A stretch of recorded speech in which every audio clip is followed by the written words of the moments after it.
Okay, we are on the show here.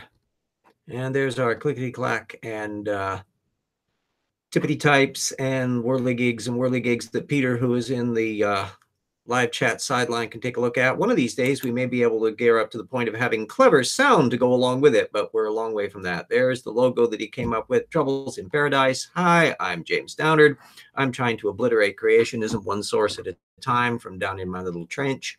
And there we will stop sharing and conclude that and clear up more memory. So, let's get this rolling, David Lass. Yes, saha. As you may have been following me or not, one of the main issues of the show, and a reason why I got a number attached to every one of them, is that I am dismantling Contested Bones, the creationism book written by Christopher Rupe and John Sanford, where they attempt to show that all that evolution evidence isn't really good for human beings. And they tiny neglected to do bibliography and index so that you can actually find information comfortably. So I've been constructing a reference bibliography and doing a source analysis on it. And along the way, when I've been finding material that is open accessible so everybody else can follow along, I put them in the links, which is what I've been doing today. And there's a cornucopia of information on that. The one thing that has struck me now, as they've reached the stage now, that I think I'm on page 136 or so, somewhere around in there, which is about halfway through their book. They're now averaging less than 2 sources per page, which is dropping and dropping as we go along. An awful lot of it's authority quoting in that. That's way low. I was 3 or 4 times that size in Evolution Slam Dunk. And so the idea that you could do a serious technical subject where you're just basically rehashing a lot of the same material over and over again, which they do at this tail end of this chapter on Ardipithecus, which for all of you who are not hominid groupies, Ardipithecus is about 4 million years old, and so is predating the Australopithecines in that group. And so the interesting issue is, how does it fit into the hominid evolutionary picture? Is it a, quote, direct ancestor of our line, or just a close cousin?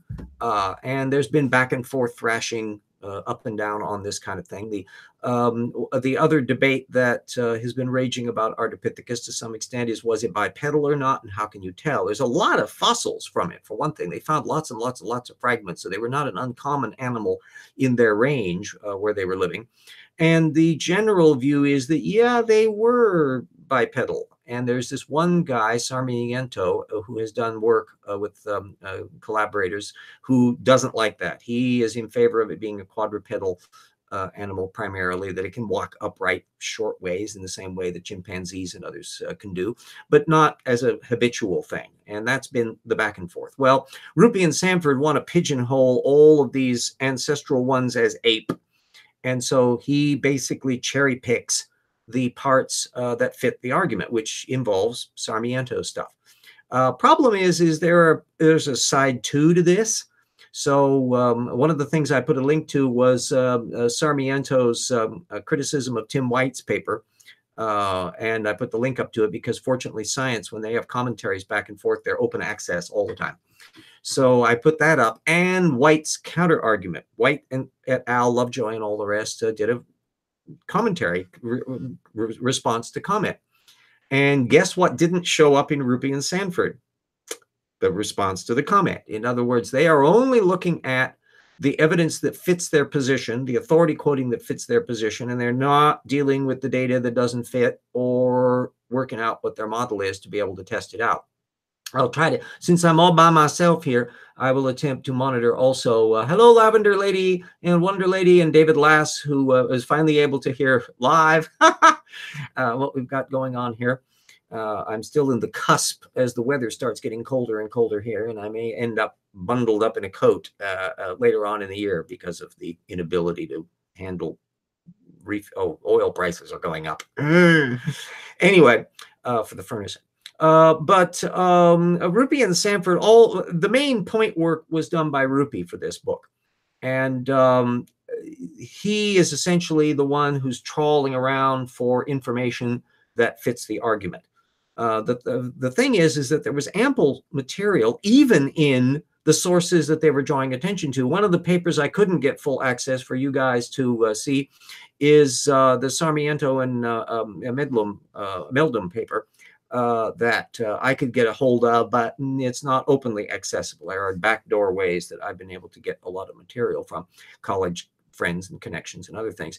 And but I did put a quote up from it where they were saying that even in their model of this as a quadruped, it was perfectly feasible as a common ancestor form for the hominids and the apes.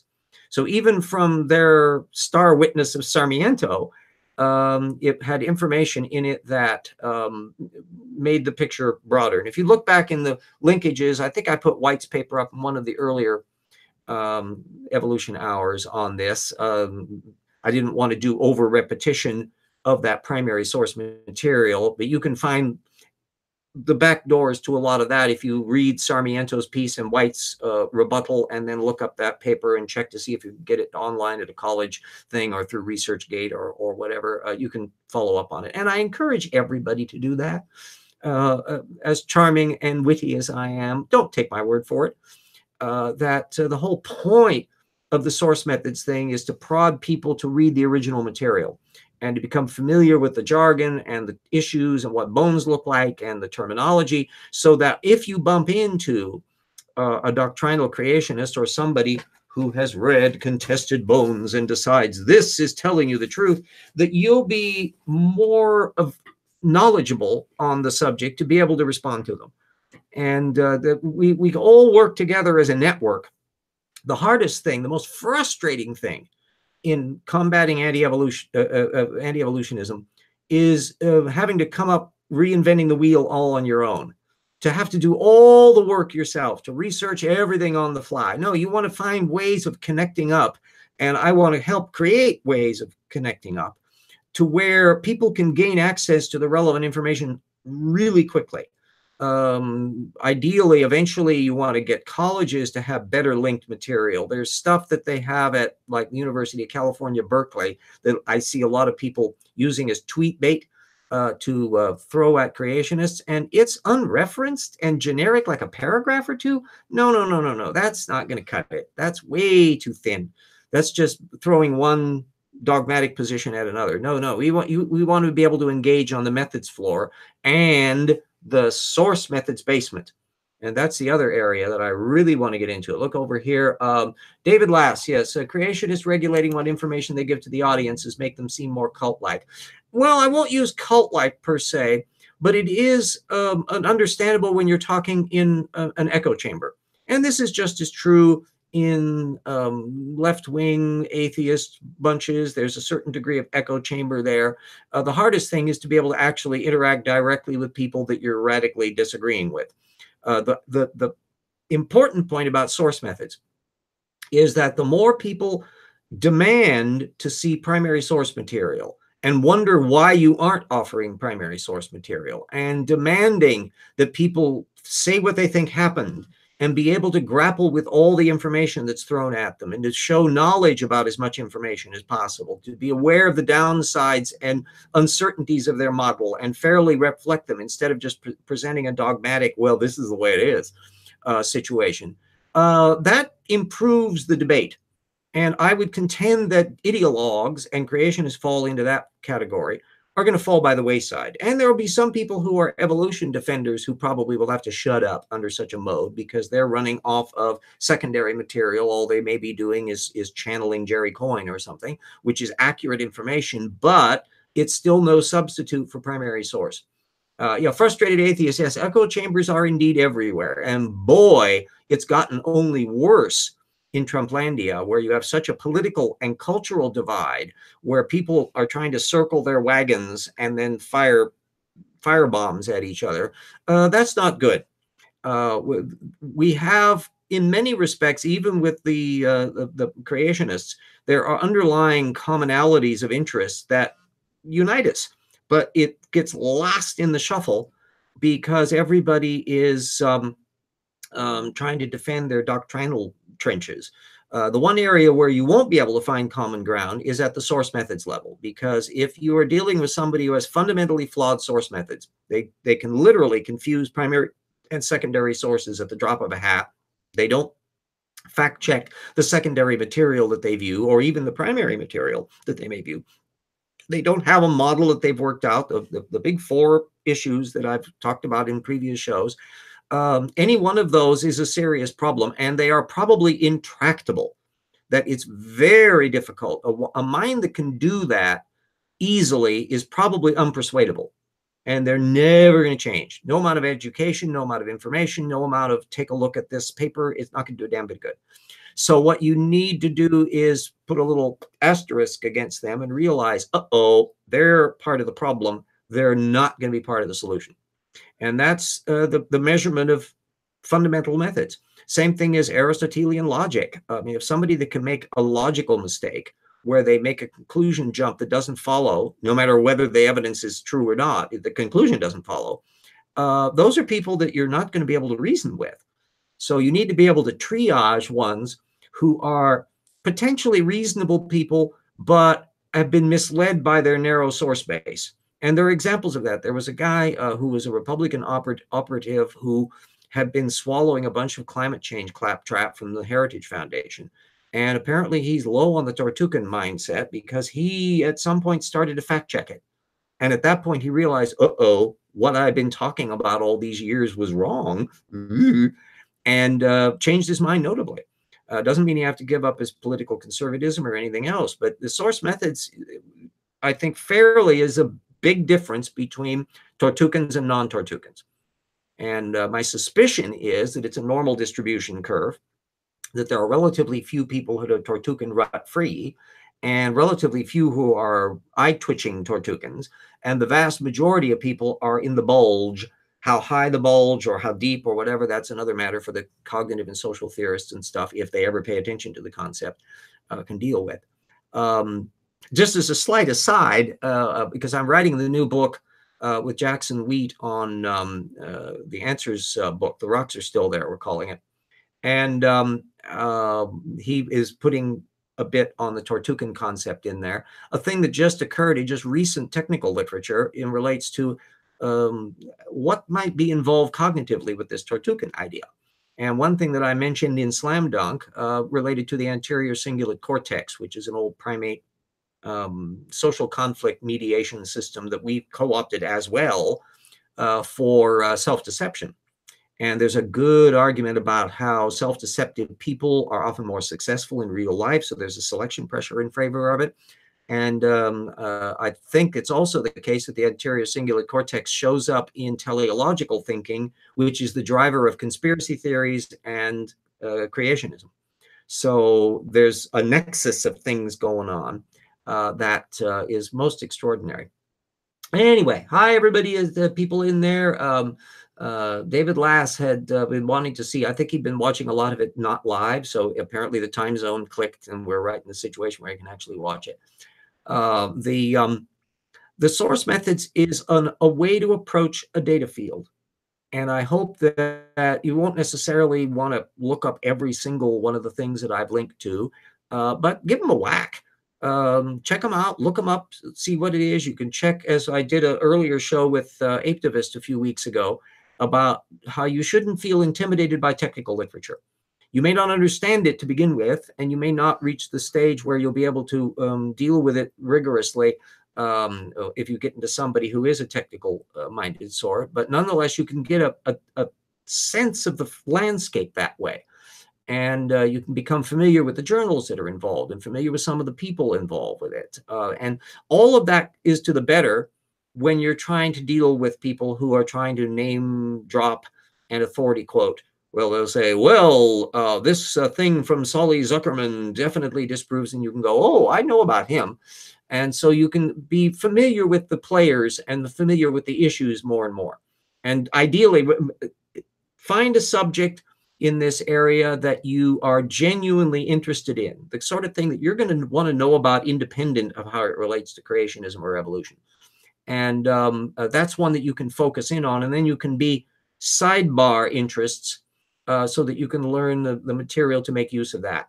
I put a link in, shameless plug, to my debate with Kent Hovind, because there was finally a chance, and Peter, who was in the live feed there, who did my wonderful opening logo, it was unclear that anybody could ever trip up Kent Hovind, especially in a standard formalized debate that is his forte. He's got it honed down to a rote routine. Well, that didn't happen with me. and I am purely using source methods against him. He won't discuss his own source base, but I did, because I tracked it all down. And he made the terrible blunder of doing a piece where he was relying on Harun Yahya, and it was painfully obvious that he was relying. There's no ifs, ands, or buts about it, because you could literally trace line by line, paragraph by paragraph in his PowerPoint, the text that he had cribbed from this Turkish creationist. And he was just flummoxed on it. And he was finally name-calling me the altar boy of atheism.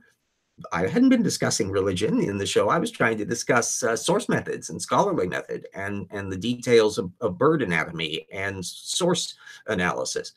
Yeah, thank you, Peter. Yes, you were proven wrong. Hovind can be destroyed in a debate. I did it. And I did it because I use source methods. If you compare me with other people who are very knowledgeable, I have no doubt Aaron Ra could beat the socks off of me in terms of his knowledge of systematics, because he's done scads of work on it. But he's not a source methods focus. And I did in an hour and a half what Aaron Ra couldn't do in a much longer time frame, because he isn't focusing in on the bottom up. Always remember, 3 layers are going on simultaneously. And if you forget any one of these layers, you're going to get bogged down. There's the philosophy end up here. All origins or bust debates go on at this philosophy level. You're at presuppositions here. Yipes. Remember, you're at presuppositions. You're not going to be able to use data floor to resolve why is the universe fine-tuned, or is it? These are all presuppositional arguments. You want to know as much as you can about the data floor, and the data floor is getting bigger and bigger and bigger even as we speak. It's metastasizing as more and more technical literature pops up. I track some 1,900 technical journals in my tip work, of which I cannot possibly evaluate every single one of those every week. There's not time in the day to do that. So I hit Proceedings of the National Academy of Sciences and Science and Nature, which are weeklies, every single week. As a matter of fact, I just plugged in the PNAS stuff into my reference base. There were some articles there. Sometimes it can be just a few in a single issue, and sometimes there's gobsmacking 10, 15, 20 going on. And then likewise for Science and Nature. And then through my network of tendril connections on Twitter, I can be familiarized with stuff as subjects come up in Twitter feeds and Twitter jousts, as subjects are brought up by the technical scientists themselves, who I follow on Twitter, and news alerts and various programs. NPR is excellent for covering science, and they will tell you the journal the thing is from. Science Friday, if you don't listen to Science Friday every Friday, well, that's another lapse. That's another excellent venue to find these things. So you can find a lot of shorthand venues to learn about the bigger things, to create a penumbra, a radiating sphere of connections, so that you can keep up with much more material. And what I'm trying to do then is yank in all the relevant technical literature that bears upon the points at issue that are covered in the anti-evolution thing, which, since the young earth creationists trample over practically everything, it covers a huge field. And as Jackson Wheat and I are discovering together as we're doing this new book, it's just wonderful, the stuff you find out tracking down Creation is Stupid, that you learn all sorts of fascinating things you didn't know before. And you now know their data field better than they do. And you know the full data field way better than they do. And that means that you know what trapdoors to trigger in dealing with it in a debate context. And that's what I tried to do in the debate with Kent Hovind. And so look at various, for those of you who've seen a lot of Kent Hovind debates, make a point of comparing the structure of them. You'll notice that Kent Hovind routinely had a prearranged patter. He had a series of tropes he repeats over and over and over again. He draws off little PowerPoint things that he's used over and over and over again. And then he always ends with a plea for conversion to Jesus. He's an evangelical. And so he wants that as his purpose. And the anti-evolutionism is just a road to that. That's his standard pattern. And he was doing that with Aaron Ra and everybody else I've ever seen him do a debate with. Not with me. And that's because he let me go first. I was prepared to deal with him, even if he went first. I wasn't going to quibble about it. And he probably would have trotted out his first 12-minute routine, but he didn't get to that with me because I went first at his request. And it was derailed from that point on. Everybody can theoretically do this. And so I put the link into that. Take a look at what it is. I'll be shortly here. I'll be doing my little plug for my can rattling and wares. I was just talking with Peter earlier. We're thinking of doing a t-shirts and mugs with a Tortugan related symbol that he is working on a possible image to do. And that would be a potential market thing. And remember to use, if you're on Twitter, I've tried this repetitively and it hasn't seemed to work because we don't seem to do this, but Tortugan alert. Hashtag Tortugan alert. Whenever, instead of calling somebody a liar when they say something that's false, where you have to therefore imply they're mendacious, rather than just somebody who believes a lie and is repeating it truthfully in that sense. Anybody that's bad on source methods. So if you're talking to creationists and an awful lot of people in the MAGA Trumplandia thing, oh my gosh, this green Mike who is just an absolute nutball character, nasty and weird. And he may be a Russian troll. In fact, he was pushing Putin stuff in that as well. So I don't have the skill set of investigating where this guy's background is. But this is a time to flash a Tortugan alert. Make it trending. And then, and as people say, what the hell does that mean? You can say, oh, that's Downard's Tortugan concept. And you can go and talk to him directly and put me in the feed. I'm happy to talk. Pick my brain. I'm at RJ Downard on Twitter. Everybody that's on Twitter, I'm open access to it. The only thing I might miss is if you did it at a time of day when I'm in a bed. When I get up, there's usually a backlog of over 100 tweets that have been while I've been offline. And I look at the most recent ones. If you send me a direct message and give me a warning heads up on it, as several people have done when they want to drag me into a discussion, there's somewhere where there's technical issues or things involved where my expertise can be kind of handy. And they'll say, would you like to say something about this? And I go, sure, include me in it.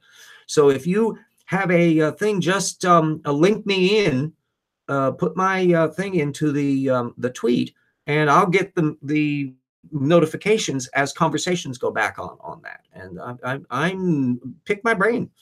I have a level of the history of a lot of these issues. A lot of people don't know the background, especially if they're young people. They may have no clue about when some old creationist fart delivers a video, the background of where that person is coming from, what their larger contexts are. How would they know? Yo, Ardipithecus, your first live stream here. I hope I'm not boring you. And it's just me, the talking head. But I'm always banging that source methods drum. It's something it took me quite a few years to crystallize. When I first, if you read the old tip material at my website, you'll see that I'm going into where I've come to understand that there's something methodologically distinctive about anti-evolutionism. And it didn't matter whether they were young earth creationists or intelligent designers, the same classes of things were popping up. And one was that they would bring up subjects and not explore them. They would be lacking curiosity to explore them. They would rely on secondary sources without bothering to fact check them, often extremely unreliable ones. So there were common traits of behavior. And it was only after I'd gone on my hiatus and then picked it up again in 2009 that I began to crystallize this as the Tortugan concept. Ardipithecus, this, as long as you don't put the knowledge on hold to entertain a YEC again. Oh dear. Yes, once in a while, that one fellow who was he had bought that stupid Contested Bones book, not my book. I didn't get any money out of it. So Rupe and Sanford actually made some scratch out of the fact that he was a creationist. But he was one of these annoying presuppositionalists that's just going to rant on and on and on, and they can't stop to have a discussion. And particularly annoying if they're on my show. Thank you.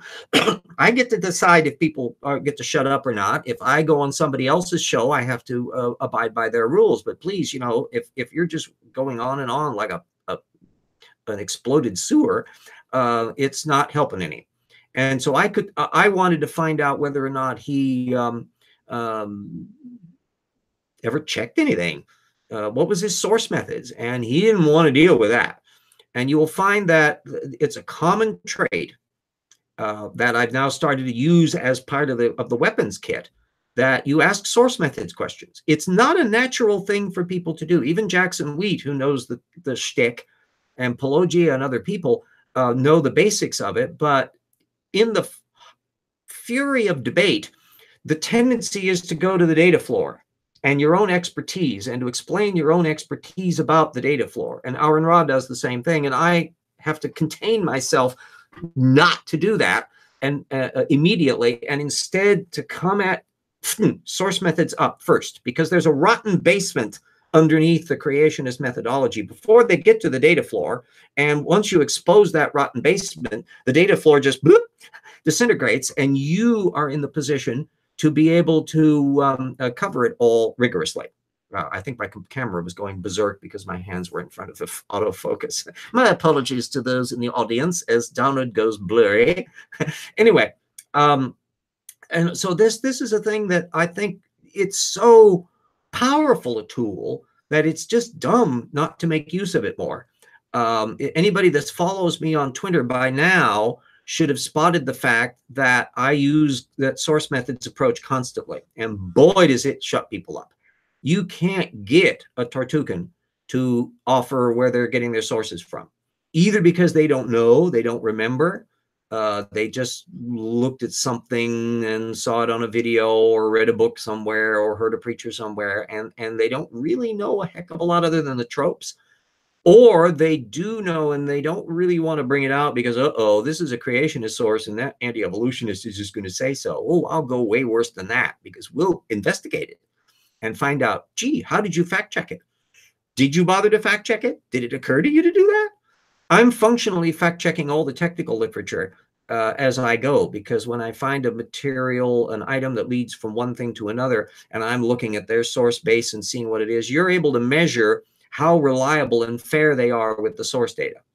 And you can see a measure between ones where there are legitimate controversies over scientists, where they're all drawing on an important base and they have an axe to grind or a position to hold, fine. But they're still grappling with all the data. That would be the case that you can see with Sarmiento versus Tim White over whether or not Ardipithecus is a biped or not. And that's since you can get the full text, they typically, a response in science runs 2 or 3 pages or less. Sometimes it can be really tight, but you can download them either as an HTML or as a PDF. So there's several options. And that gives you a chance to see the scientific community functioning in terms of how they do discourse and how they thrash over positions, and see how then you can look outside that frame and see how people that aren't involved in the research are evaluating that and deciding what things are going. Ardipithecus, it's generally regarded that, yes, it was pretty good at bipedality, and it's not alone. That indeed the early basal groups, of which the Australopithecines eventually are coming out of, are ones where bipedality kind of developed before. And it's a genuine trait that occurs. Some of it would be convergent, but others ones that there would be deep enough in the line back millions of years to where the substrates for bipedality, the balance systems, the way the brain circuits are running on these things had already worked out. There was even a paper that's been done to show the differing dynamics of how they can tell from the curvature of the little 3-dimensional balance sensor in the ear. You can get a sense about why different primates have slightly different variations, because some of them are good at leaping from one limb to another, and therefore they have to be able to deal with a different sense of balancing than they do if they're just running along a limb. There's a whole bunch of different dynamics in those, and all of these things are ultimately trade-off. And you'll find out about all this stuff by diving into it. I'm not a PhD in genetics or paleontology. I have a bloody BA in history. And so I want to remind everybody that it's just a matter of plowing into it. And you always have the accessibility of the information on a level that just blows my mind. The ease and accessibility of stuff today is so good that there's no excuse for stupid. And I make a point of doing that in my source methods thing, where I go after people where I'm saying, how dare you be this dumb in 2018? There's no excuse. This information is accessible. You can get it. I get it. So there's the idea that you're running off of some stupid video that you saw or some website from a creationist that said what you want to be true, and that's what you're relying on when you could get the actual information. This is like somebody starving because they're trying to eat wood blocks when they're right next door to a 4-star restaurant that gives food away free. This is just insane. So we're at the midpoint here. Let me put in my shameless plug and remind everybody about our patrons. I have to go through the RJ hunt for the screen share button as usual. Yay! Okay, we got that. And the infinite regress, Zot. So there's my patrons. These are people who have actually ponied up money, which, by the way, doesn't necessarily get to me in a hurry, to support the project there. And that's the patreon.com. I still leave it up because it's symbolic, even if it's not all that practical. But Stephen Bauman and Marigale Beddoes and Keith Carden and Dire Wolf and Andrew DeWitt and Eat Meal, one of the readers of Phileas Fogg, by the way, my novel, Yui Fermanek, Mona Hayford, Hendrel, Jen B, Jody, Daniel Johnson, Ralph McFadden, Bo Hobo, Rasmussen, who I think comes from Scandinavia somewhere. He's been in the Hangouts at various points. Eric Rowley, Benjamin Stimson, Staggles, Alex Stone, Surus, who's helping me do the audiobook of the Phileas Fogg novels. I just sent off up to chapter 8 on that, and we're plowing through that as we go. So that's soon another product to not make money. And Todas Real, Everett Vincent, and Paul Williams. Thank you all. Behold and partake of tip at tortucan.wordpress.com.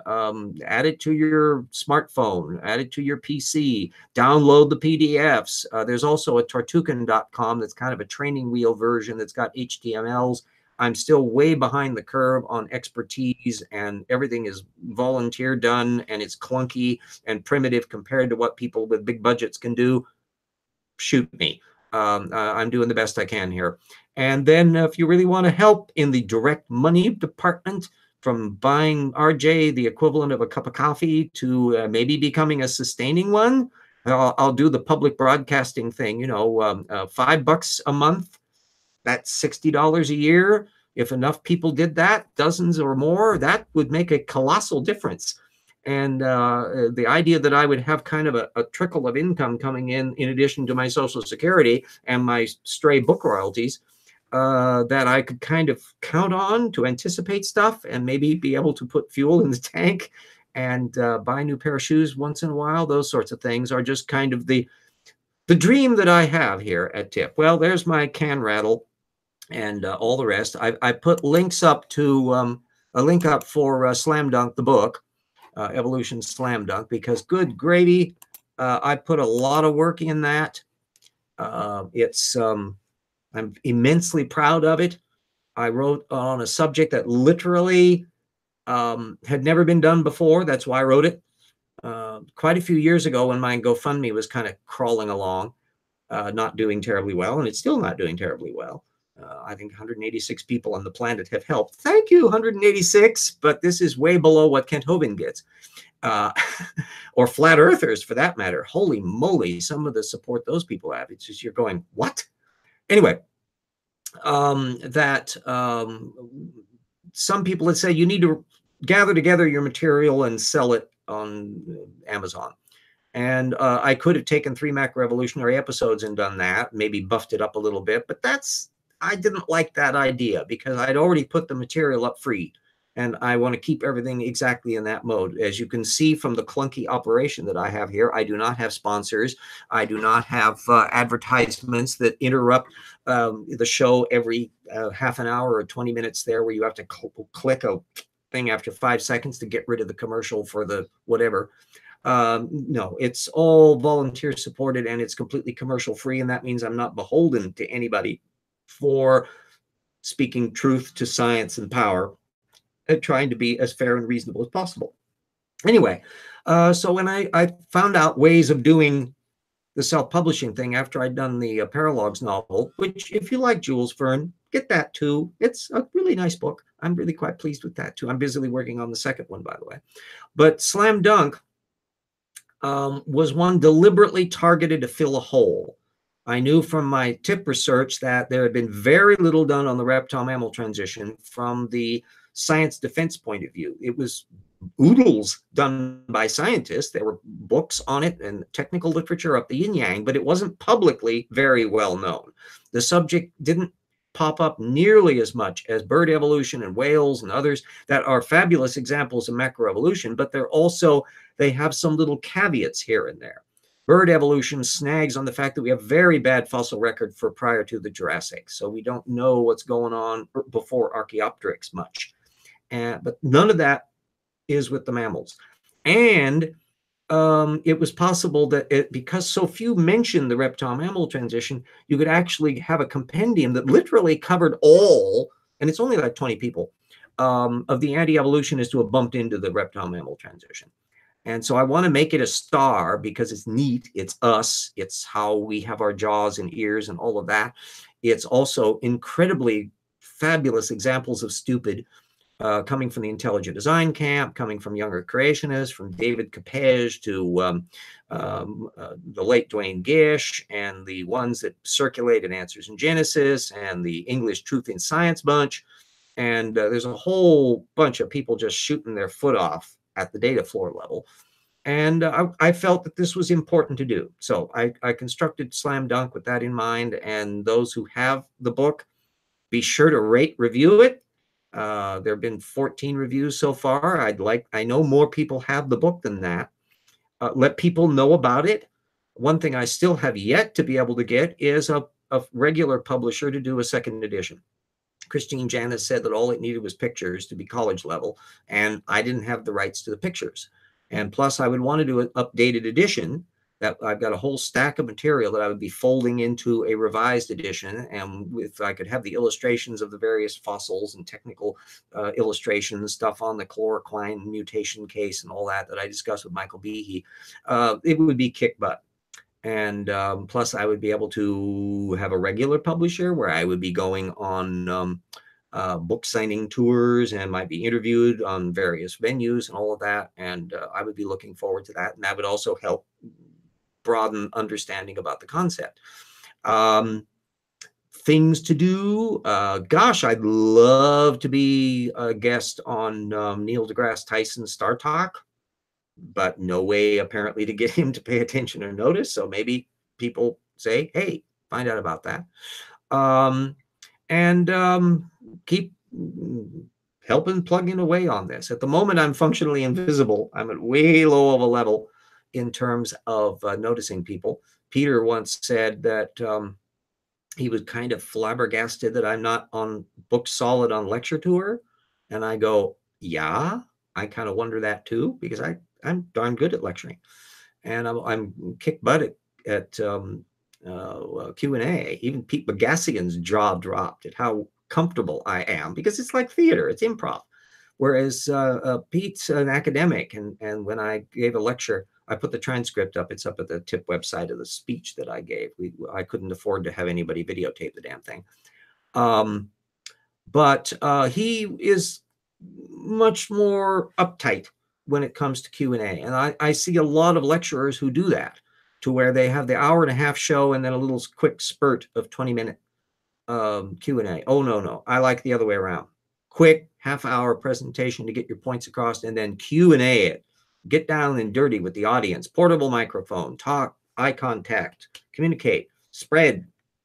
And that I really love doing. If I can not be stuck at a dais. Oh, there's another thing where you'll find everybody has seen these things where where one or more of the sciencey types are up on the dais on the chairs, and it's like they're on the thrones on the Olympian Highlands. No. I like to interact. and move around and get closer and actually have time, because we've got wireless microphones these days. So anyway, there's my slight rant on that. We're 20 minutes before the hour, and the other half, there's a whole bunch of other links that I put in today that have nothing to do with Ardipithecus, and they relate to another creationist thing. I'd actually found this one in the tip research just a few weeks ago, and I kept on bumping it over from one show to the next because, like, I had Swamidas on and Nathan Lenz and all that, so I kept on having to shift it from one thing to another. So I finally plugged it in. And it's that there's an article by Lacey at Answers in Genesis that is repeating somebody else, Werner's argument, that there are normal birds in the Cretaceous. Not quite. And this is where that systematic issue really takes hold, because it's as if you were to say that human beings were around 2 million years ago because Australopithecines were. Yes, that's a lineage that we descend from. But the thing that was there 2 million years ago is not the same as we are now, because there's been evolution since. So when evolutionists would locate the presence of a particular family or group of birds in the Cretaceous, the creationist is acting as if they are the same as the modern birds. Yeah, not quite. And that's why I put up quite a chunk of the technical papers that were cited by Lacey's argument. That was stuff he was offering as part of his ammo. And so you can look at Lacey's piece and then get the full texts of the original things. Storrs Olson, to put a context on him, Olson is an ornithologist who is not a favorite of the bird dinosaur model. He, although I think he's mellowed into near silence on the subject in the years since. But anyway, some of the stuff I put out, I think there was a thing from a 1985 book chapter and some of his other work. He was very strident about the bird evolution issue in years past, but I don't know what his current position is. I suspect he's probably just mum on it, and he falls into that same camp as Alan Fiducia and others who are still hunting around for some Triassic thecodoct ancestor for birds, but boy, it ain't looking particularly good. But on the pure systematic issue of deciding what an animal is, those papers are still perfectly relevant. And one of the ones related to one that I couldn't link to the original work because it wasn't publicly available, but it was Sankar Chatterjee's Polar Abyss, I think it's called. And it's an attempt at taxonomic pigeonholing for these very fragmentary fossils that have been found down in the polar regions and that are dating to the Cretaceous. And it was revealing again how Lacey relied on the one work, but not that it had been criticized by others. And so I put a link up to, I think Gareth White, or starts with a W. Gerhard Mayer. I'm having a brain fart here. Anyway, Gerald Mayer, that was in part a counter criticism of trying to figure out what these things were doing. It's precisely because they're not quite the conventional birds that we're familiar with from 100 million years later, that there's some systematic confusion and trying to work out how they fit into stuff. And you always, one thing you really want to be familiar with is the ornithines versus enantiornithines. My tongue has finally gotten to the point where I can wrap myself around it. That most of the birds that existed in the Cretaceous are not from the groups that lead off to the ones that we're familiar with today. The dominant groups were these enantiornithines, where the shoulder blades are the other way around in terms of which socket fits into where. The bowling part of the socket is backwards in these other birds. That's why they're called opposite birds, the enantiornithines. And they were the big bird group all the way through the Cretaceous, and then they went totally extinct. I think there's one slight bunch that I put a link up to that apparently may have slithered through the KT for a while, but eventually the little minor player ornithines took off. And why that was the case, was it luck of the draw, or did they have some dynamic characteristics and evolutionary legs up that were giving them an advantage now in the changed environment after that? We don't know yet. So that's upcoming material to deal with. Okay. So I'm still by myself here and having to look over here to find out if there's any questions or things going. If anybody has any questions for me in the live feed, dump them in here and I'll address them as best we can. We still got about 15 minutes before the hour. The plan that I'll want to be doing, it'll take me a while to continue to plow through all the Rupe and Sanford books. So there's going to be evolution things on that all the way out to an awful lot of Roman numerals. But I'll plow through it as far as I go. And it's a useful enterprise to do because it does keep me up on the state of the art, such as it is, of anti-evolutionists dissembling on human evolution. And it's fun to compare that in doing the research. You find out a whole lot of neat technical papers. So you find out much more about the interesting thing of how they do reconstructions, how the technology is advanced. One thing that wasn't available to paleontologists of 20 years ago even was to use CAT scanning and digital reconstruction to where they can virtually reconstruct a bone and pull it back together, knowing how the deformation is. You can tell how certain bones have been squashed in the course of their fossilization. Well, you can reverse that process and pull them back out to where they were originally. So it's like a forensic crime scene, to where just like the blood spatters will pot on certain areas of the thing, the fact that the bones, even though fragmented in the squashed fossil, there's a way that they have to fit back together again, and certain things have to behave in terms of the way parts move in a dynamic field. So the technology is just way more sophisticated today, and that has to be borne into about. The creationists tend to disparage all of that, so they just can't stand the idea that we can visually reproduce what animals look like. But that's also a fairly rigorous discipline these days because of the way things are put together. So you can tell from the scrapes on the bones where there are muscles, and you know how naturally certain muscles have certain densities. There's a parameter involved in them, but nonetheless, you get used to the way living organisms are put together, and you can use that as a forensic tool to reconstruct them. And to show that this works well, we know that they can take a human skull. They did this after when there was a fire at Little Bighorn, and they found a whole bunch of the slain cavalry people there, and some of whom were to this day unidentified. And they were able to reconstruct what the person looked like when they were alive and match them up with photographs of actual people that were in the army at that, in that regiment. So they were able to identify some of these bones post hoc because the reconstruction techniques had advanced to that point. I think that's absolutely amazing science. It's fascinating stuff to deal with. Okay, we got, Puffelophagus. We got some. First, David Last, do you think the reason why so many creationist sources are outdated because they don't trust the newer tech we have today? No, it's because they're too far out of the fields.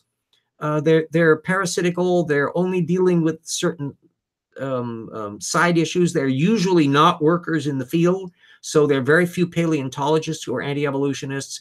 So they're not bumping into the material. So an awful lot of it is just because they're secondary source addicts and repeating the tropes. There's relatively few indications of people that are really hot on this. Rupe is not a biologist. He's, I think, in the medical field. Or maybe he was a chemist, one of those. Anyway, he was certainly not a paleontologist, and he certainly wouldn't be a technician in that.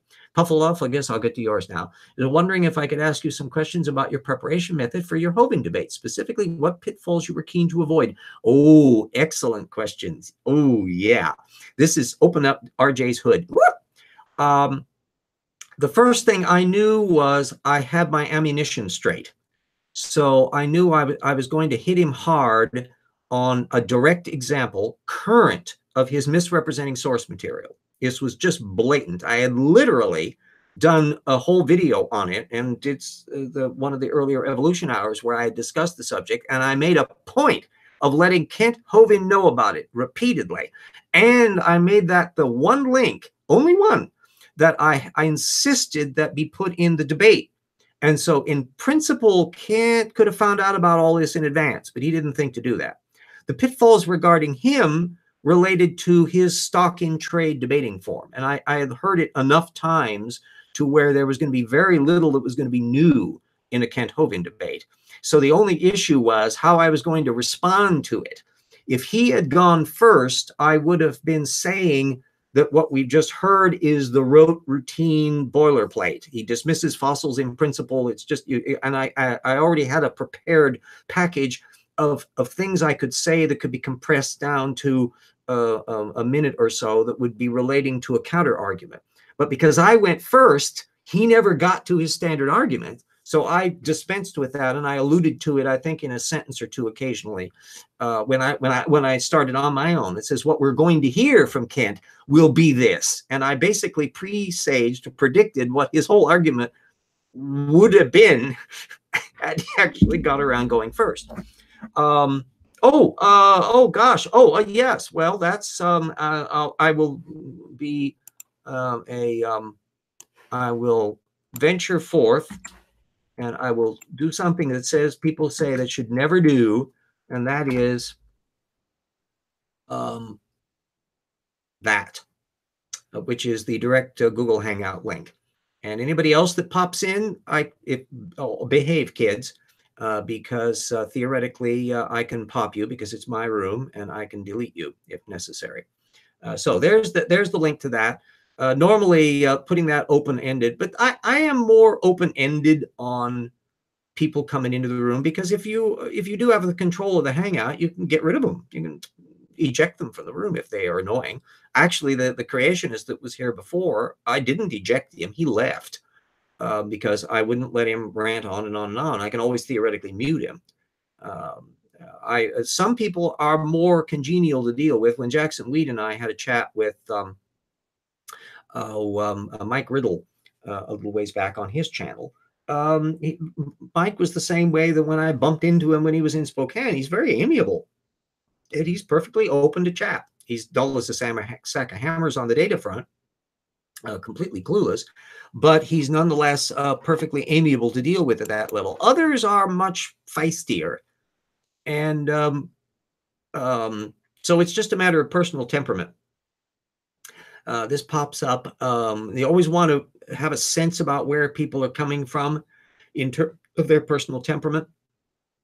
If somebody is an annoying jerk individually, they're going to be an annoying jerk independent of what their positions are. So you can find annoying jerk creationists and annoying jerk atheists. This happens. Life is too short to deal with that. Hovind is kind of I described him as bumptious. He's folksy. Terribly confident in himself. I compared him with Donald Trump because they're in many respects temperamentally similar. There's a kind of a Dunning-Kruger overconfidence about that. Still waiting for you, Puffalophagus. Hope you got your camera on. So you do have the link there. And anybody else that pops in, feel free to do so. The one thing that's to get back to David's point about the older sources. Oh, hello. There we go. We'll change to sorry, that. I had to turn my camera off because my wife's in the back doing studying and whatnot. Oh, okay. Well, that you can do. Instead, you get to see my mug. So, what position are you coming from? And curiosity, and kind of fill that in, but then ask questions away. Just like more like I've come from a position of a person that was smart, like I'm a very smart person, but I was easily lured into one of the people that you say his name with disdain, and now I understand why, is Daniken. Von Daniken.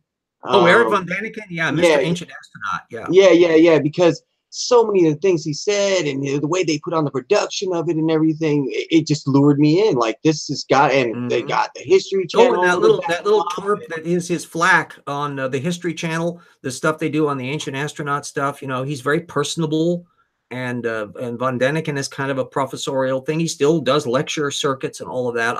I'm way old. I remember reading his first Ancient Astronaut books when they first came out in the 1960s. So Well, see, and that's where it came from, is that I was a smart person, and you know, I was an engineer and come from an engineering type of background. I want to know how it works. How does this work? Mm. And there's no lies you can tell about how something works. It either works that way or it doesn't work, Yeah. right? Like like mechanics. I'm a mechanic, so like first mechanic I worked under, we used to do transmissions and stuff like that on cars. The kids, their dad spending their dad's money, they would blow them up, come in, and the guy would look at the car, know exactly what's wrong with it, and ask him, "Hey, what'd you do to break this car?" And then when they lied to him, he's like, "You just lied to me, and I'm going to tell you how I know this." And he would point it out to him. Look, evidence doesn't lie. You can lie, I can lie, he can lie, but the evidence doesn't lie. Yeah, that's why science in some respects is easier than history. History Yeah. is it's the same method, but history is trickier because people can bullshit. And you can put up the fake monument that tells that you won the battle, and then suddenly people think that's the case. And so the sciences, even though individual human scientists can be idiots or propagandists or liars, but the data isn't. The data will be data, and you can work around that. Yeah, it's like what they said was the data doesn't lie. So being that I come from a family of people that just they believe the crackpot stuff, sadly to say, my brother's an anti-vaxxer. Actually try to pass that humans walk with dinosaurs shit on me. Yeah, so you know, like I'm like, no, this doesn't work. You have a veritable smorgasbord of tortucanosity. Yes. And so like first I like when what's that happened was I had a professor or a teacher kind of like yourself that was like, whoa, these ideas are so far wrong, they're not even wrong. Where did you get this information from? And I'm like, this is where I got the information. How did you verify this? How did you check this? Did you make sure any of this was actually true? Did you just take it at face value and run with it? Yeah. And too often my answer was I took it at face value and ran with it. And he was it's like, easy to do that. Especially if you're younger. When I was just coming into college, I was a Velikovskyan. And I don't know if you're familiar with Immanuel Velikovsky. Worlds in collision in the comet Venus, and it was connected up with some biblical catastrophism and a big bouillabaisse of stuff. There's some background references that I put in I think in Dinomania on that background. In retrospect, I cringe at what I thought when I was 19 years old. But in retrospect, I also learned why I had managed to do that. And that's why the most important person ever that I didn't realize how important it was at the time was my historiography teacher, Professor Barnes, who was so good at drilling into us, never confuse a primary and a secondary source, know the difference between the two. And when you do that, then you've got the ultimate playing field. You can track down anything that way. If you do a source methods analysis on Eric von Daniken, he's just going to disintegrate, because you realize that he's not offering primary sources and he's offering tendentious explanations for data field, and he's not really paying attention to all the data. And so it's a universal toolkit. And see, to use one of your phrases, that is how I ended up glomming onto you, is because I caught a taste of you on Cyrus's stream when he was trying to do the fundraising thing. Oh, yeah, that was uber successful. A thumbs up to Cyrus. That kid knows how to fundraise. Holy moly. One afternoon is all it took. Yeah, but the way that you dismantled so quickly every flat earthers arguments, right? But the way that you're like first sources, and the only person that I had heard before this that was screaming primary sources, go to the primary source, just blow past secondary sources. If you see a secondary source, check their primary source. If they don't have one, blow past them. Was Peter Hatfield, Potholer 54. He he does some real excellent stuff. Jackson finally got out of school. How come you have such late damn classes there? None of the classes I ever took here at Eastern, I don't even think they had night classes. RJ, I had 2 bio labs, one from 6 to 9, the other from 5 to 8. Yipes. Boy, different world when I was going into. By the way, Jackson is the one that I'm writing the new book with on the Answers in Genesis. We are having a field day with it. Oh, yes, I've been reading a lot of baraminological literature recently, and it's frying my brain. It will indeed. Kyle, shameless plug here. Do you have my evolution slam dunk? No, I just I'm trying to get things in order. Actually, I was trying to do something else. I was actually gonna. I'll ask you the specific number later. But I've heard too many times you say that you might second guess buying groceries so you can make sure you pay your internet bill because that's your main source of income. So we're going to discuss how we can just get that bill out of the way for you. So we'll discuss that later. If lots of people, I've yet to see full true crowdsourcing to where I've got a couple thousand people following me on Twitter, but they're not helping. And if you had just even a few hundred people given like the price of a movie ticket once, and that can make a huge difference. I'm not trying to build an aircraft carrier here. I'm trying to just eke by, and so many of the things come up. Jackson, that kid, has bought me pizza on more than one occasion and have it delivered here. He's done it from Louisiana, and I'm going, thank you. I got 4 meals out of that last pizza, by the way, kid. Well, I do enjoy doing it. That's what I'm saying, because like I see ridiculous amount of money get thrown at like people playing video games online, and I'm like, yeah, this is not helping me in my life to know how to level up in this game faster. But when this guy comes around talking this bull crap about this thing in the Bible is true because of this, or the creation story is true and this is how I can prove it, and I'd rather be able to just stop that in its tracks, shut them down, and at least if they won't admit it to themselves, everybody else is standing around goes, obviously that's exactly the object of the engagement. And when I was debating Kent Hovind, a lot of people were saying, why the hell do you want to do that? You can't convince Kent Hovind. I'm not trying to convince Kent Hovind. I am bearing witness to sound method in my discussion with Kent Hovind and proceeding in such a way that the usual suspects that he's had to deal with, hell, he hasn't run into me before. He hasn't had to deal with a source methods attack.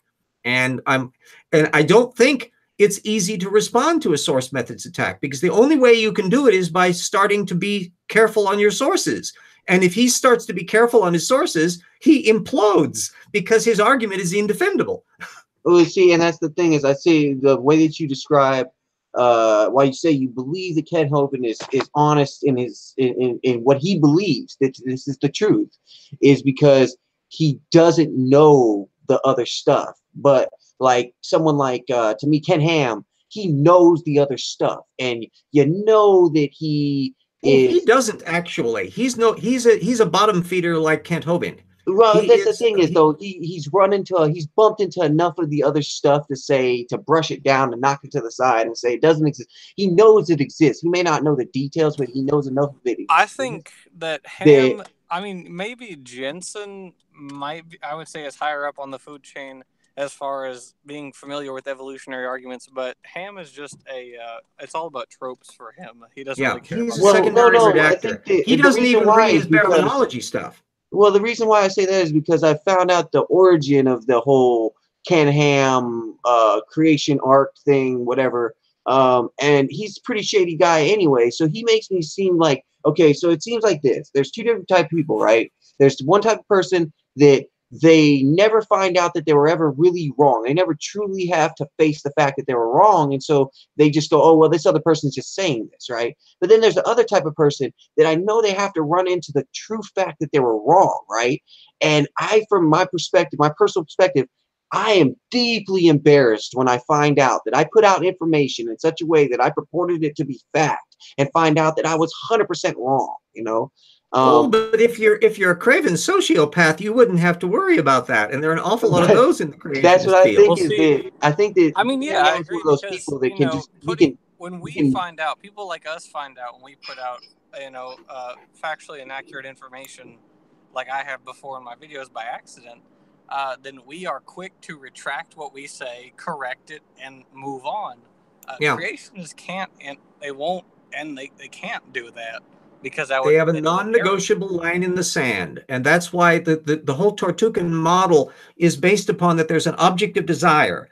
And you see it blatantly in creationists, but you see the same thing with anti-vaxxers. You see the same thing with Holocaust deniers. You see the same thing with 9/11 conspiracy theorists. There can be often weird overlaps that you see between different demographic communities, so that you can find that there's a cluster of people who will be like the trifecta bingo card thing, where they are young earth creationist, flat earther, ogo pogo sea monsters, and demonic aliens. I mean, there can be just a pile up of stuff. It's very funny you mentioned that, because I was watching Logic's video on Carl Baugh just earlier today, and he said literally all of that.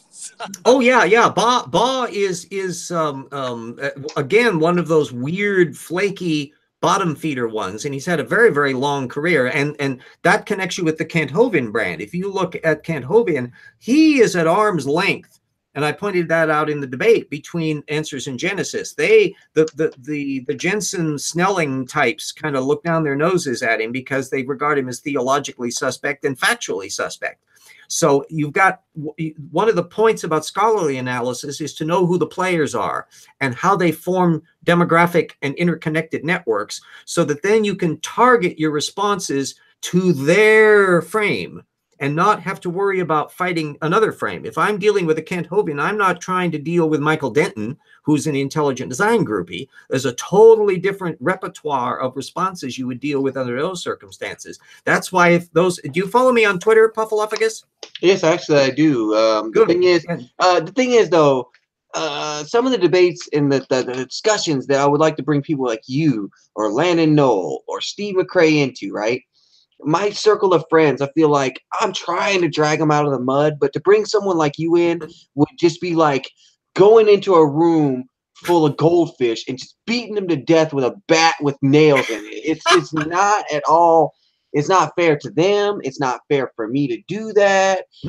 But yet, and they're not gonna get the goal of it, right? But at the same time, you did your debate. This is what I'm saying. It's like not only the way that you went at Ken Hovind, but the manner in which you did it was so much more of a personable, peaceable, and easily digestible. No one could find it, I don't think, in any way offensive or aggressive or anything like that. And it was a welcoming type of thing, right?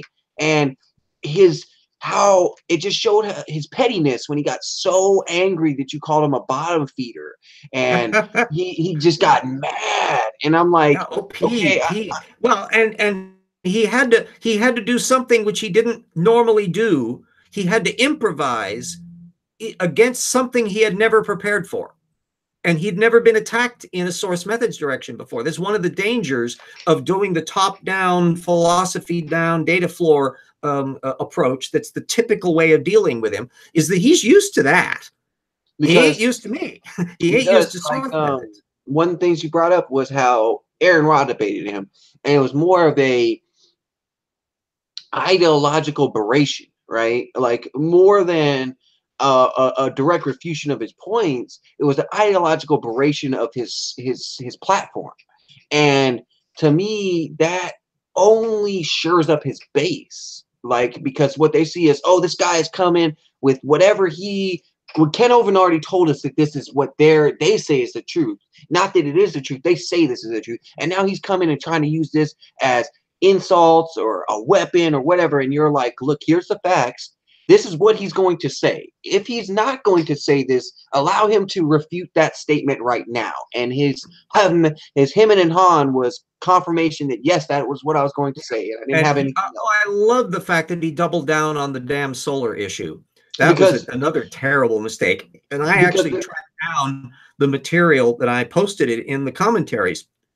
To where I pointed out that even with the 4 million tons, for those who didn't see the debate, one of the points I raised was the very first time I bumped into Kent Hovind was way back in his old video days. And he had made this stupid claim, which was repeated. Jackson Wheat, Matt Powell had made exactly this claim, obviously getting it from Kent Hovind, that the sun would have been so big after all the solar fusion, if it were billions of years old, that it would be as burning the Earth's orbit, which is just wrong. And even with the numbers that he did back in the 90s, or the modern numbers, which are 1,000,000 times bigger, 1,000 times bigger, it still doesn't change the fact that the amount of stuff that burns up over billions of years is trivial compared to the whole mass of the sun. And he just can't even do long division accurately. It's pathetic. But see, I don't think that people like that can even wrap their mind around that, because they can't wrap their mind around that everything in the entire solar system is 1% of the sun, right? Yeah. So that, yeah, that I loved their mind.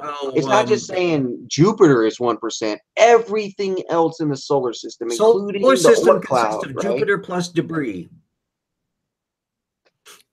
Yeah, so And that's what the I'm neat saying. thing is well, there were several Hovindistas. They were apparently the one thing I've never been able to work out is who gives the thumbs up versus the thumbs down on the debate. How many of them are giving a thumbs up because they think I did well and they're happy with that? Or how many gave the thumbs up because they're actually Hovindistas and thought Hovind went up? There were a few Hovindistas that jumped in the comments section, but only a few. And I made it a point of responding to them, and various other people responded to them. So I think most of the thumbs up were for ones that thought the debate went well and from my side, which if that's it, I'm happy to see that. I just checked this morning and there's just past 1,600 views. That's a good, better than none, but way less than what some of these idiot things get. Got some of these creationist videos and stuff, they have tens of thousands of views. So, or cats playing pianos, way outdo that. I'm telling you, this is how you guys get more views on these debates, right? You don't put it as debate. Put atheist versus young Earth creationist prank. I guarantee you're going to get 10,000 more views. Well, I had no venue for how it was to be framed. The debate moderator, that was his first debate. And that was another advantage that I had because he got the timing wrong on the show. And so it was an hour later than what he'd forgotten what time zone Kent lived in. So we had to dilly-dally for that. And I was helping him set up the Google thing. He had never done a Google account before. He didn't know what a wrench was. And I'm going, what is wrong with this picture? I'm the old fart here. How come I know more about this technology than you do? Well, see, that's the thing. Before I got messed into the great debate community and non-sexual, I didn't know anything about Google Plus or Hangouts or anything because I just simply had not done it. I was just consuming material at that point. But what I was going to say was like, here's how you can tell whether or not you really whether or not Kent Hovind thinks that he got defeated and he kind of wants, because the Kent Hovind is one of those people that's never going to celebrate any of it. He doesn't want to bring any attention to his defeats, right? Mm-hmm. So if you look, there's no show as far as I can find that he focuses on or even really mentions the debate after that. But if you look, did he mirror it? Well, I don't know if he did that, but if you look at he was gonna mirror it, but I stipulated, and so did the moderator, that it couldn't be edited. Because you saw, or we all, well, I don't know if you guys know, but Matt Powell mirrored the video, the conversation that I had with him on Godless Cranium's channel, and he snipped out like 20 minutes or so, which was all me talking. So I've been quite happy with how my debates have gone. The very first debate I did was with a law professor over in Seattle a few years back, and a measure of how well it went is that the guy who has a website where he keeps track of all of his debates and lectures, he never put mine up. Yeah, and see, that's the thing is if you get them good, they don't want to.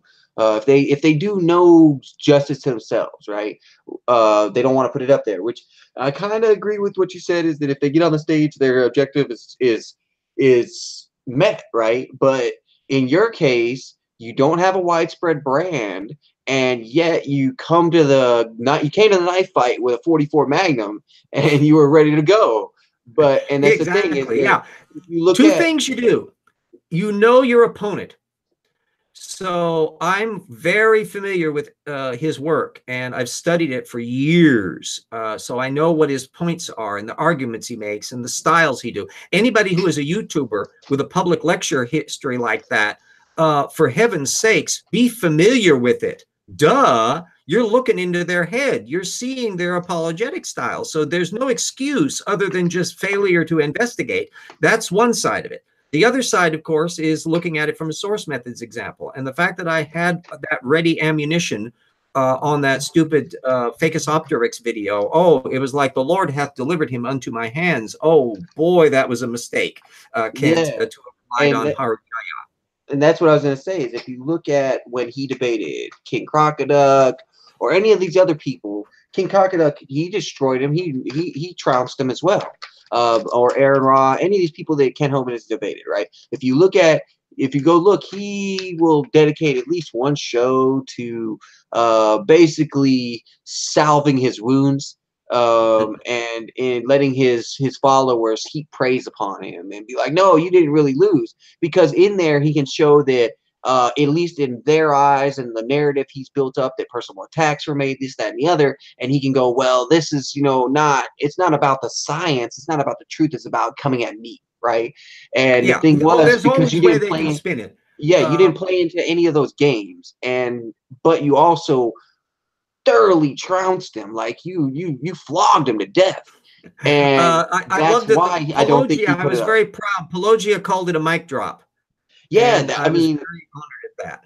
I think I reviewed. I don't know. I'm a historical type person, so to me, I view it more as a flogging. It was a rough, wet beat down, and you sent him back to the barn. You put his horse away, rode hard and wet.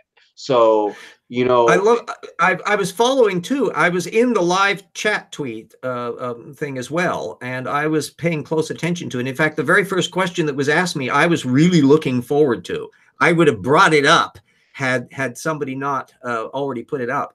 But the thing that when someone asked about baraminology, I was delighted at the fact that Kent didn't know anything about it, and I did. Yeah, his own creationist field. Well, remember, Orange also said a mono what? Yeah, what's that? I mean, that when you know their argument better than they do, that's where you have the advantage. Because instead of you flailing around trying to do a quick Google search for the latest Gish Gallop, you know his entire repertoire ahead of time, and it's just a matter of deciding how to deploy your counter arguments. That's I have a smug confidence in this because I've studied this a really lot. And as far as that baraminology thing, I will give you this. I've heard that term, baraminologist, baraminist, or whatever, baraminology, all this stuff, right? Baraminics or whatever, baryonics, sorry. And I've heard all this, right? I've heard this so many times in Aaron Ra's spiels and the stuff he says. And like you said, he uses the same material over and over and over again, which if you don't spice it up, you're not going to get a new audience. But, this thing where, I heard this term many, many times, but never, it was only spoken with disdain and no explanation, right? And then you, not a younger creationist now, but you were like, this is what baraminology is. And then I think it was I watched last week's stream, the guy was like, this is where the Gish Gallop comes from. And I'm like, wait a second. So the things that we need to know, the stuff that they're operating on, is being explained here on this channel, and it's not getting spread, and like you said, we got to figure out the spread thing. But I think what it is you're gonna have to go to clickbait. And the thing is, you put in too many of these titles, the truth, and I'm telling you, these 16-year-olds that are buying Lamborghinis off of YouTube money are not caring about the truth. That's true. Yeah. And I need the equivalent of Roy Disney, Walt's brother. Walt would do all of the creative stuff, and then the brother would figure out how to market it and figure out how to keep the cash flow so that he could keep going with the amusement park and all that kind of stuff. And I have no knack for that because I know the data field and I know the things that I want to do. I have a certain style that I do, but it's not necessarily what appeals to the 16-year-old buying the Lamborghini with the clickbait stuff. So that we'll work about that. But everybody that can spread word on the project, please do so. Everybody that can throw some scratch my way at the GoFundMe is there. Get Slam Dunk. It's the killer book. You can get it in ebook formats if you don't want to get the hard copy. And when our book comes out, I'm targeting that we may be able to get Rocks Are There about spring of next year. Do you think that's feasible, Jackson? Horrified laughter. Did you hear that, Ma? He said next spring. I'm guessing that the writing process goes a lot slower. We'll see. We'll We'll do what we can. Yeah, when it's done, it's done. I'm just I had to suspend chapter 2 writing because Jackson dumped the next chapter on me, and so I'm just going through that at the moment. I added a whole bunch of material on chromosome fusions and the like. That's other material. A nice little paragraph that's leading in. We're having a little shop talk here, but it'll be a juicy work in terms of the information base, and it'll have a broader thing than Slam Dunk, which, although I bring up all the major protagonists of the creationism movement because one or other of them have shot their foot off on the reptile mammal transition. Sometimes repeatedly. Yeah, sometimes repeatedly. Answers in Genesis is like a cornucopia of dumb. And my trick there is to find ways also of bringing in the intelligent designers who have related to the same bad arguments from their end. Like Casey Luskin weighed in on, and Cornelius Hunter have weighed in on the chromosome 2 issue. And so I put that into a footnote so that anybody coming at the issue cold, any of the books that they get from me, they'll have a one-stop shop that will give them huge amount of material that they can draw on. And then we'll just keep plowing away at it. Isn't infinite regress the only leg that intelligent design has left to stand on? Oh, they in principle, irreducible complexity is theoretically plausible. What's irreducibly is they haven't made it yet. What is irreducibly complex? Oh, irreducible complexity as a concept. I know what the concept is, but I have not seen one legitimate example of such. Yeah, I'll agree. But the point is that in theoretically, it's like thermodynamics, that in principle, that anybody who comes in with a perpetual motion machine, you can say, sorry, something is wrong, because you can't do a perpetual motion machine, because you know the fundamental physics so well. In principle, if you could establish true irreducible complexity, that would be a big roadblock, because it would be in principle impossible to account for. The problem is that in order to achieve irreducible complexity, all the advocates, Behe in particular, you just have to start flushing data down the stream and to whittle it down to make something that looks irreducibly complex. And that's a matter of where, sorry, the science keeps moving on. And see, that's the thing, is that I told you earlier, I'm a mechanic, so this is one thing that really gets my goat. It gets my fire started, is when they try to liken anything in intelligent design to automobiles or car technology or anything like that, because or any mechanical thing. Yeah. There's no point along the line. There's no point along the line where any invention or device or anything. A more shameless plug for my work. Kyle, have you read Creationism Light, the chapter on intelligent design on my website? And Kyle has been raptured. He's gone quiet. Oh, he's muted, maybe? My microphone decided to go crazy. So I wanted to know, had you read Creationism Light, the chapter on intelligent design from my old book? No, and that's the thing, is like I'm telling you, like I just got exposed to you literally. When was your thing on Cirrus? Like 3 months ago, right? Yeah, download all the PDFs, damn it. And so if you're running off a PC, it'd be easier. The one trick I'll recommend, because I wrote all of that in the old footnote era, and that's a pain in the ass by modern day standards. So what you want to do is download each chapter and make a copy of it that you can open up as the notes section, because you can't easily look at the footnotes at the same time that you're looking at the main text, because then you can compare back and forth, and because there's a huge amount of material. I came from a historical writing background, I'm sorry, but where long digressionary documentary footnotes were the norm in historical writing, and they aren't what people do nowadays. So I had to wean myself off of that. I don't fault you, and for one of those people that picks me up, because my grandfather's a West Point graduate, and he would spend his hours sitting there and watching documentaries and taking notes on, they got this wrong, they got this wrong, they got this wrong, this source was a bad source, this source was a bad source, and he would send it in, and he would get letters from the editor that says, I apologize for these mistakes that we made, but we back up certain things here, there, and the other. And he would go at it with them for a long time. He's like, no, I had to study this, and we had to find out the history, because that's the one thing, they were doing like stuff around war stuff. So that, like you said, that is the the victor Oh writes yeah, the any of history. that material. So I do the same thing. I've always been a historically minded person, and of course, I keep track of that in terms of the fact that so much of the Paralogues of Fog novel is a historical fiction, so it's all taking place in the 1870s, and I wanted to get everything accurate. But I'm always spotting stuff. There was a Titanic. Titanic is one of the areas that I've been very interested in for years.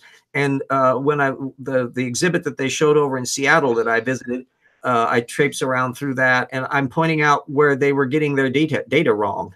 They would have pictures of that were actually the blueprints of the Olympic, not the Titanic, and they're not the same ship. So they're different. They have different layouts too. Yeah. Yeah. And like, because my thing is right now, what I'm trying to put together to get my channel started is I'm trying to get ahead of this new series. The History Channel is doing it again, RJ. They're creating another monster. They're creating that ancient alien monster again, and now they're trying to put legitimacy to all the wild rumors that came out of the Project Blue Book investigation. Oh dear. And because they're treating it like anti-vaxxers treat the VAERS database, which the Project Blue Book, if you look at it in its totality and understand, it's just a dumping ground for claims. Yeah, and it was a legitimate thing for them to pay attention to in the early days when you needed to be able to tell the difference between a weird sighting that was somebody mistaking Venus or an actual UFO or an incoming Russian secret weapon. And see, that's so from what it was understandable that they were concerned about that. Right. And so, like, when I looked at it in its totality, I was like, this doesn't seem like they were actually investigating claims of alien encounters with the intent to find aliens. It was totally for a totally different purpose. And that's where my grandfather was like, yes, the whole purpose of it was how can we create a sifting system to quickly sift out reports of alien encounters, you get some of the same talking heads, I'm sure. Right. And Stanton Friedman, I think, is still alive, so you're going to have him pop out. up. I guess it was like a quick system of trying to figure out if it was if they saw one of our stuff or our allies' jets in the air, or if it was somebody else's stuff that either we know about and we need to keep an eye on, or we don't know about and we need to learn about right now. Yeah, I've always paid attention to the UFO thing because it's a fascinating issue, and it bumps in by connection to the origin of life. Because you'd have to argue to what extent is life natural in the universe? To what extent is intelligent life natural in the universe? To what extent can intelligent life build faster than light craft? If they can't, then there's probably not a good chance that any aliens are going to be bumping into us, no matter how many there are. Have you watched any Isaac Arthur? No. He is the king of futurism. He goes into, in very scientifically honest ways, he goes into why the Fermi paradox is so important. Because he's like, it's not the fact of that the Fermi paradox doesn't exist for a number of reasons. We'll say nuclear annihilation, right? It doesn't exist because we don't think that, or it wouldn't be possible that an intelligent civilization would annihilate themselves with nuclear weapons, right? But let me put it. What are the chances that every single one of them would do that? Let me just explain about the Fermi paradox. It's that if there is intelligent life in the universe, why haven't they already shown up? Because you would imagine that it could be technologically advanced. One thing that bears upon this is that something that may not have been known by the people coming up with the Fermi paradox, and that is the way solar systems actually form. It turns out that we're like the third generation solar system or solar form, and ones that have actual planets require these earlier stages to form the heavy elements. So we're actually one of the older third generation star systems to have planetary systems. And so therefore, it's not at all plausible that you could have, for one thing, you cannot have any intelligent life in the first like 8 billion years of the universe. Oh yeah. That's because there'd be no planets, there would be no life, there would be no elements to make them, because they require supernovas and stuff to create. So we're actually kind of the leg up on it. And then there, of course, is the circumstance. I am, although I don't rule out the prospect of a silicon-based organism or one that uses ammonia instead of water, I'm suspecting that all life everywhere is your basic chomps, carbon, hydrogen, oxygen, nitrogen, phosphorus, sulfur, that's the thing that forms living things because it's the only way that it'll work. The DNA and RNA and the various nucleic acids are probably the only way it will work. And that any life anywhere will have that, even though they may be very, very, very, very different. Then even once you get life, remember, we spent almost all of the history of life not having creatures that could build rocket ships. Shoot, we spent more of the percentage of Earth's history as single cell or very basic multicellular organisms than we ever did as organisms that were noticeably different from each other. You know, one of the things I want to do eventually as a product thing is the map of time, and Peter is doing a little Tortugan logo on that first, but I'd love to have a map of time t-shirt that has the one of the downloads you can get from my website is the portable map of time. I wanted a different way of conveying the whole history of the universe on one sheet and have all the scales correct, so that all the other calendar approach and the spiral and the clock, they all squeeze at one end or another. They give up one dimension. I was going to say, is the printing is there any printing technique that's fine enough for the human end of things? Actually, the layer that I put up in the original thing, and this I'd done years ago for a pamphlet that we would give out at our Darwin Day thing here in Spokane. But all we need to do is to add a couple more layers, and the scale can get down to the point where you can actually have a lot of human data on that, and it'll fit on a t-shirt. Oh yeah, but no, I'm saying like if you had like the time marks and stuff, you know what I mean? Like in the history of the universe is like a long time. Humans are like a blink. Well, let me bring the damn thing up here, and I'll show you. I'll just screen share. I think I got the damn thing knocking around somewhere.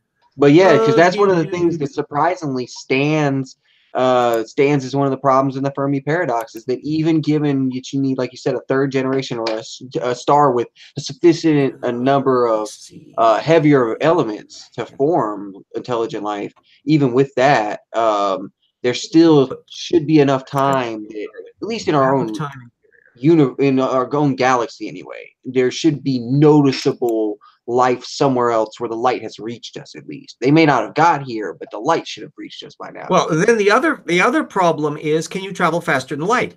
If C is really the speed limit and we don't get any cute little warp drives, then basically you have arc ships, and that's the only way you're going to get around. Well, my thing is, so let me I pulled up my fire mode. If you have a generation ship that says 10 generations, or even worse, we'll say 2,000 years between one planet to the next, right? Are you even human when you get there? That's another question. Yeah, that it's an intriguing bit here. Okay, come on. And one of the things I like that he goes into, what's the point of going to Mars when it's easier if we start colonizing asteroids and stuff? Okay, everybody seeing that? Oh, okay, here we go. Yeah. Yeah, see, what I did was a 3-layer approach, all correct for scales. So the initial one is the whole universe part, and then the color bars here then expand outwards to the next layer, which is basically the Earth, and then that little Phanerozoic era expands outward. Now you're on a scale where you can physically see basically all of complex life, and there's a little teeny slot down there with humans. Well, if you put in 2 more layers below that, you can get quite detailed down. And so that way you can see correctly to scale the whole shebang all in one fell swoop. I rather like this chart.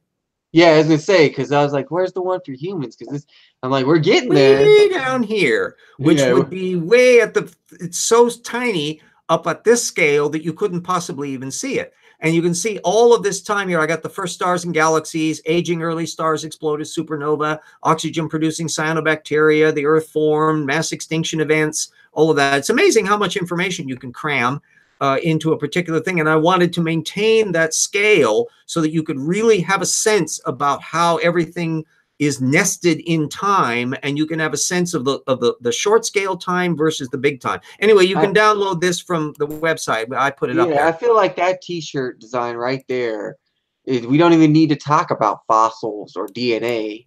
Like that refutes young Earth creation right there. Yeah, yeah. And we live in such a wonderful time. We have so many different tools and things available that it's just stupid that we don't make use of them as much as possible. As the old fart in the room, I figure if I can figure out how to do this, anybody can. And therefore, we can all pull together and take advantage of everybody's skills in such a way that we can just do Kent Hovind debates with anybody and come out as effectively as that. And if we start doing that, if we can start nibbling away at their points. So the thing that's I definitely worry about is the degree to which people who think exactly like Kent Hovind are currently in government. Well, I was going to say, he's around your age group, it looks like. And I'm saying, Yeah.